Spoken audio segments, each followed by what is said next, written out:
Hello everyone, I am Professor S.S. Kulkarni from Mechanical Engineering Department of TSSM BSCR Nare, Pune.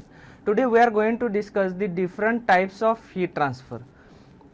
Now there are different types of heat transfer, namely conduction, convection and radiation, by which heat is being transferred from the one object to the another object. Now heat is being transferred by the direct contact from one body to the another body, then we can call this mode as a conduction.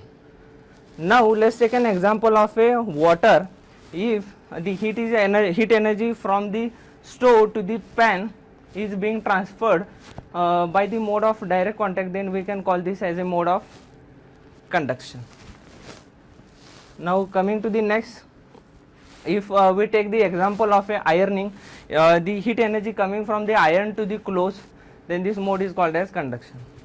Now in the convection, we know the heat is being transferred by the motion of the molecules. With the addition of heat, the randomness of the molecules is going to increase. Now the molecules which are at the bottom gets energized first. Now these molecules moves to the top when gets heated with the random motion, now which is creating the empty space at the bottom. Now these molecules at the top are being replaced with these molecules at the bottom, and this the molecules coming at the bottom from the top are again getting energized, and this process continues till all the water gets heated. Now we know the example of the heat energy coming from the sun to the earth. Now there is no medium required for the radiation as in the case of convection and conduction. Now let's take the example of the heat energy coming from the sun to the earth. Now this is by the mode of radiation. Okay. Now if the person sitting around the fire experiences heat, this is because of mode of the radiation. Now all the bodies emits the heat by the mode of radiation till the heat is being transferred. Now let's take the example of the hot pan again. Heat coming from the stove to the pan by the mode of conduction. Now the heat is being transferred from the steel pan to the water by the mode of convection, and if you bring your hand near to the pot, then you experience the hotness. This is by the mode of radiation. So these are the types of the heat transfers we have studied. Now we have understood the different modes of heat transfer. Now there is one term in the conduction called as thermal conductivity. Now our experiment is to determine the thermal conductivity of an insulating powder. Here we are using asbestos powder, and we are going to find out the thermal conductivity of an asbestos powder. Now the question is, what do you mean by insulators? There are a lot of heat exchanger applications where the heat transfer rate to the surrounding needs to be minimized, and for that purpose we are using the materials which are having the very low value of a thermal conductivity called as insulators. Now this setup consists of two concentric spheres at the center of which the heating coil is placed, and in between that two concentric spheres asbestos powder is filled. Now the question is, why powder form? There are two reasons.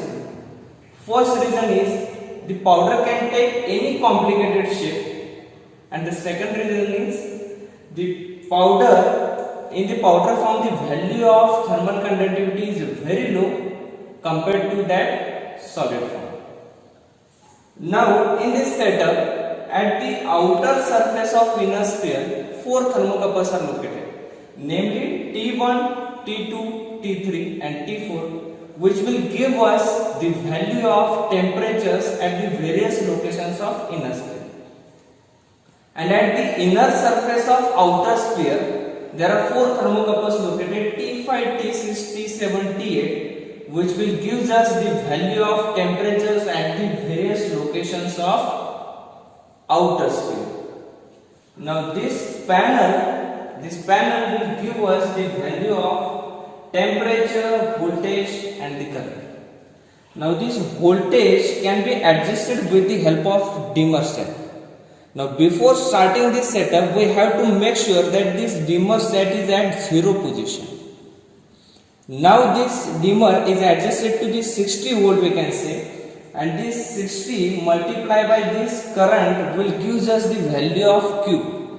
Now this Q is nothing but the electrical energy supplied to this heating coil and which is being converted into the heat energy. Now this is the knob which can be changed to find out the value of temperatures from starting from T1 to T8. Now this display which shows us the value of temperatures at the locations where the thermocouples are located from T1 to T8, and this value of temperatures we are using to find out the value of thermal conductivity or to calculate the value of thermal conductivity. Now we have got the readings from the observation table. Now we are going for the calculations. So first calculation part is to calculate the Q, which is found out from the multiplication of V into I. Already we have got the readings from the voltmeter as well as ammeter, that is V into I. So we will get the value of Q from the multiplication. Then second is to calculate the mean temperature at the inner sphere as well as at the outer sphere. So we are having 4 temperature readings for the inner sphere as already discussed, that is T1, T2, T3, T4. So we are taking average and we will get the mean temperature at the inner sphere as well as the mean temperature at the outer sphere, that is Ti and To. And the next last ultimately which we are going to find out the thermal conductivity of an insulating powder. So the formula is Q into Ro minus Ri upon 4 pi Ri into Ro into Ti minus To. So already we have calculated the values for Ti and To in step number 2 and 3, and Q value of Q in step number 1. So R and Ro are the inner radius and outer radius from the specifications. For our experimental setup, we are having the values of R and Ro as 50 mm and 100 mm respectively. So by substituting these values, we will get the value of thermal conductivity K for an insulating powder. Hope all of you understood this experiment. Thank you.